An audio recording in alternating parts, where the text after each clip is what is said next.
Nakapaghatid ng libreng eye care service sa 113 Isabelino ang Sagip Mata Sagip Buhay program ng pamahalaang panlalawigan ng Isabela na ginanap sa Southern Isabela Medical Center sa Santiago City. Ang mga benepisyaryo ay nagmula sa mga bayan ng Quirino, Quezon, Benito Soliven, San Isidro at San Manuel gayon din sa lungsod ng Ilagan. Ang programa ay pinangunahan ng administrasyon ni Governor Rodito Albano bilang bahagi ng patuloy na pagsisikap na maihatid ang abot kayang serbisyong medikal sa mga mamamayan, lalo na sa mga nangangailangan ng agarang atensyong pangkalusugan sa mata.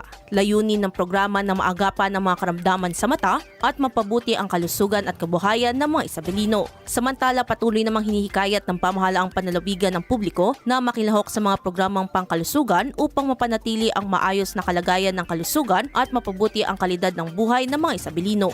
Idol, nanunuyo ba humihina ang elasticity o pagbanat ng balat? Bumababa ang fat level sa ilalim ng balat, gayon din ang collagen availability sa katawan?